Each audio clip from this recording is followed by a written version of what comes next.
Okay, so good day, everyone.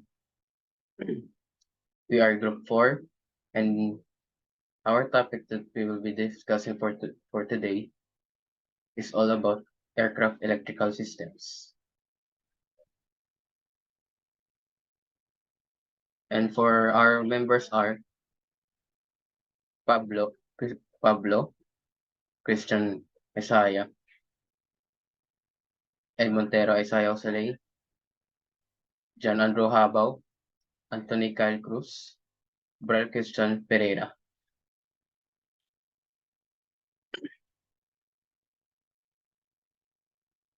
So what is aircraft electrical systems? So aircraft electrical systems, it is a self-contained network of components that produce, transmit, distribute, use, and store of electrical energy. With the exception of the simplest aircraft designs, an electrical system is a crucial and vital part of any aircraft. Between a light piston-powered and single-engine general aviation aircraft and contemporary multi-engine commercial jet aircraft, there are significant differences in electrical system capacity and complexity. Nevertheless, the electrical systems for aircraft at both extremes of complexity contain a lot of the same fundamental parts.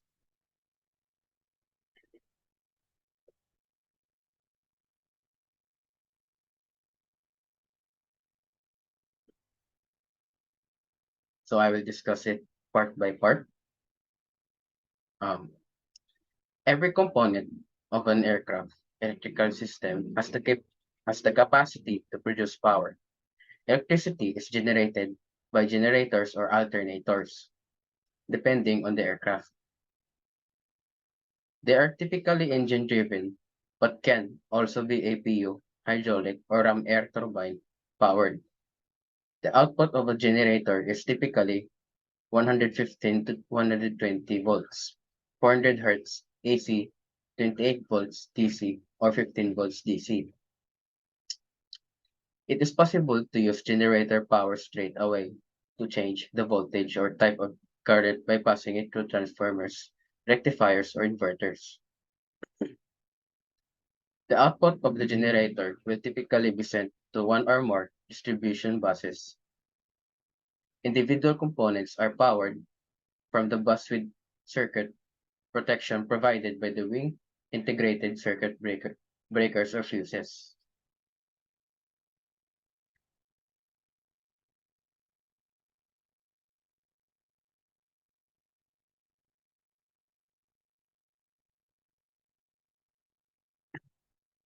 The airplane battery is additionally charged using the generator output. Batteries are typically either nickel or lead acids kinds. True lithium batteries are widely available. They are used to start up airplanes as well as provide as a backup power supply in the event that a generation or distribution system fails.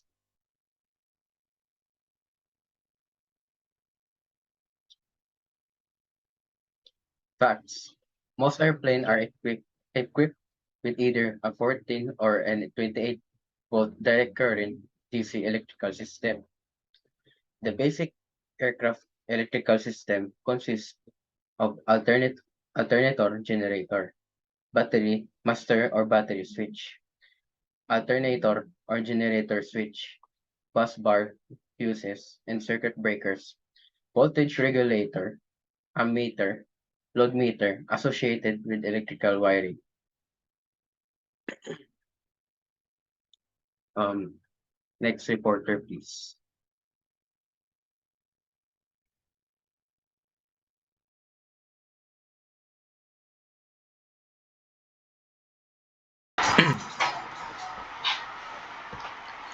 Advanced Aircraft Electrical System. In order to power diverse aircraft components, more complex electrical systems typically employ multiple voltage systems that include AC and DC buses. Typically, the DC buses are powered by one or more transformer rectifier units, which convert primary AC production to DC voltage. An APU typically provides secondary AC generation for use both on the ground while the engines are off and in the air in the case of components failure. To offer redundancy in the case of numerous failures, tertiary generation in the form of hydraulic motor or a RAT or ram air turbine may also be integrated into the system. A particular arrangement is designed to power these buses in practically all failure scenarios, and essential AC and DC components are connected to specific buses. A static inverter is incorporated into the system so that the essential AC bus may be powered from the aircraft batteries in the event that all AC power production is lost. The electrical system has reliable system monitoring and failure warning provisions, which are communicated to the pilots as needed. Bus, fail- Bus failure or fault, battery failure, generator malfunction failure, TRU malfunction, and the circuit breaker monitoring are just few examples of possible warnings. The manufacturer will also include specific instructions for isolating the electrical system in the case of an electrical fire.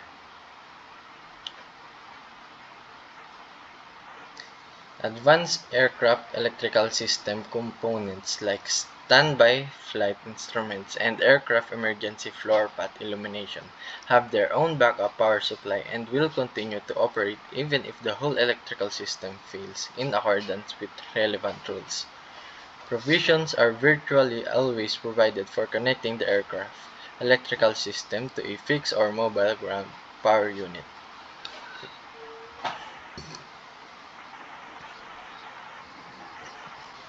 In advanced aircraft electrical system, there are threats and their effects.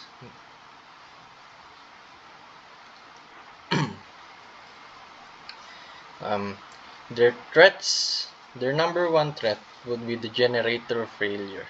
So in generator failure, loss of some, if the generator fail, there will be loss of some or all primary power to or communication could fail, or basically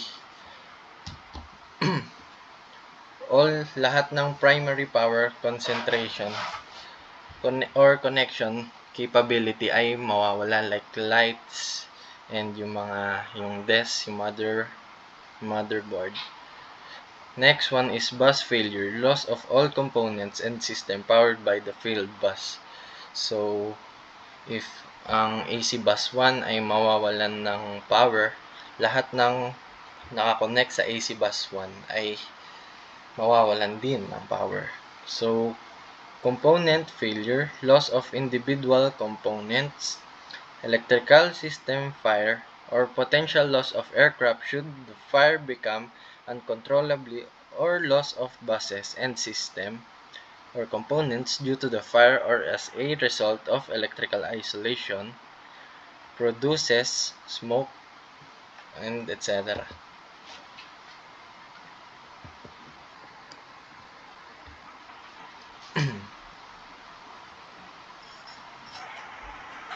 Ito nga po yun. So, next. Defenses. Number 1, installation of many main generator as well as secondary APU or auxiliary power unit or tertiary ram air turbine generators as necessary. Redundancy across many levels significantly reduces the possibility of losing entire electrical generation capacity. Defenses number 2 would be individual circuit protection is a feature of link components that, in the case of a component failure, prevent the bus from overloading and safeguards the remaining components. Bus failure are more frequently caused by problems with the power sources than by problems with the bus itself. As an illustration, the loss of DC bus that A3RU or transformer rectifier unit powers may occur. The ability to restore the bus may depend on the system design's consideration for an alternate power supply. Defenses number 3. In the case of component failures, circuit breakers exist to safeguard the system from overload and to avert the possibility of a fire, starting in the component by cutting off the electrical supply. The CRUZ should follow manufacturer and business policy when determining whether or not to reset a circuit breaker that pops during flight. Further reset should not be tried if a reset circuit breaker pops twice. Keep in mind that some circuit breakers, such as those connected to fuel pumps, should never be reset while a plane is in the air. Defenses number 4.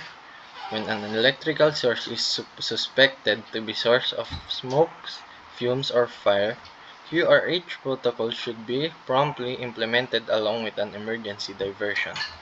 The electrical isolation approach should be used if the defective component cannot be quickly detected.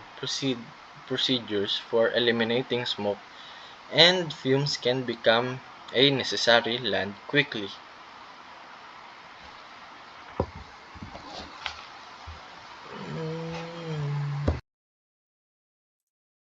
Sources of alternating current and direct current in aircraft. Power distribution in an aircraft. Electricity sources are available in both general aviation and commercial wide-body aircraft. These sources must work together to power the aircraft's various systems and equipment. Essentially, every component of an aircraft requires some form of electrical power to function. For example, the Airbus hydraulic system includes a number of solenoid valves and electric motor-driven pumps. So, how important is aircraft electrical distribution? The electrical system is essential to the proper functioning of any modern aircraft and it is responsible for running everything from lights to avionics, to the auxiliary power fuel pump and engine starter motor. This is a simplified diagram of electrical distribution on the Boeing 737. As you can see, it has several power sources that are linked to aircraft systems via electrical buses. This is more detailed Boeing 737 electrical distribution diagram.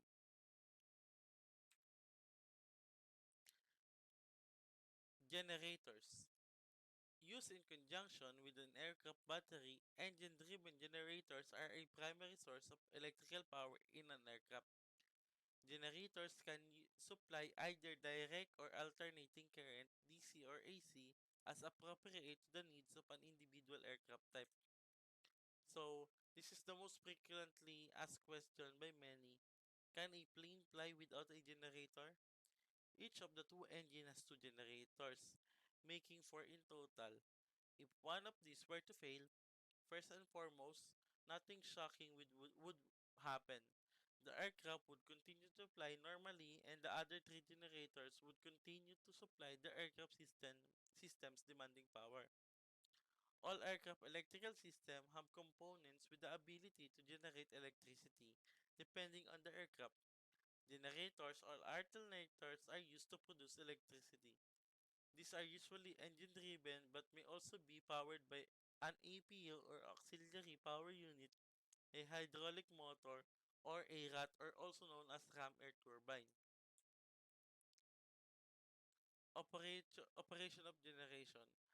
An electromagnetic force will be induced across the ends of a conductor when there is relative motion between it and magnetic field.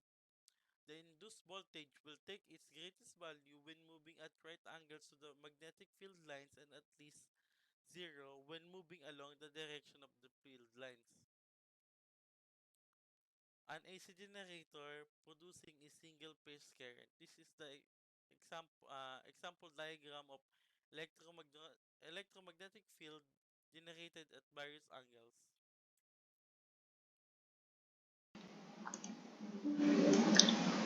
Good day. Today I will be discussing about DC generators. A simple DC generator uses an arrangement similar to used for an AC generator, but with slip rings and brushes replaced by a commutator that reverses the current produced by the generator every 180. So in our generator, it converts from alternating current into direct current. So in our alternating current, the current goes back and forth or bounces back and forth. In our direct current DC generator, it moves one current into a single flow. That's DC generator. Three-phase AC generator. Three-phase AC generator are more efficient and produce more constant output than comparable single-phase AC generators. So in our three-phase AC generators converts more and more sufficient and efficient output of current, whereas tatlo yung nagpo-produce ng electricity. So three-phase generator usually consists of three windings or inductors that are stationary, also called stator, and a rotating permanent magnet, also called rotor. So this is called stator, the outside, the three magnets, then the rotor that is turning around the three magnets. Why is it more sufficient and more useful in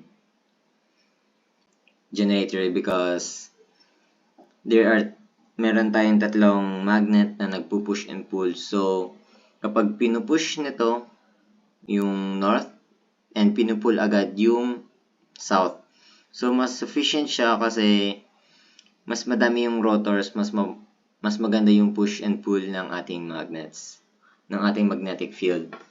Then, if ever na yung isang output ay masira or hindi siya gumagana, meron pa tayong maiiwan na dalawa. Transformer Rectifier Unit or TRU. So, Transformer Rectifier Unit is responsible for converting the 115 volts alternating current into 400 Hz output of the AC generators into DC direct current of 28 volts. So, yung ating transformer rectifier, it converts the AC into DC. So, instead na yung current natin ay back and forth, it transforms into direct current. Bakit kailangan ng transformer rectifier units? Because yung ating equipments sa loob ng aircraft ay kailangan lang ng maliit na volts at para hindi masira yung ating equipments. Kapag AC yan, if ever na malos ng power agad, pwedeng masira. And hindi naman ganun kataas yung needed na volts ng ating equipment. As I said, general three transformer rectifier units provide 28 volts DC power by converting 115 AC power to 28 volt DC power. TR units are on electrical equipment shelf. As I said, sa ating Boeing, lahat ng aircraft kailangan ng rectifier unit to convert AC into DC. That's all. Thank you.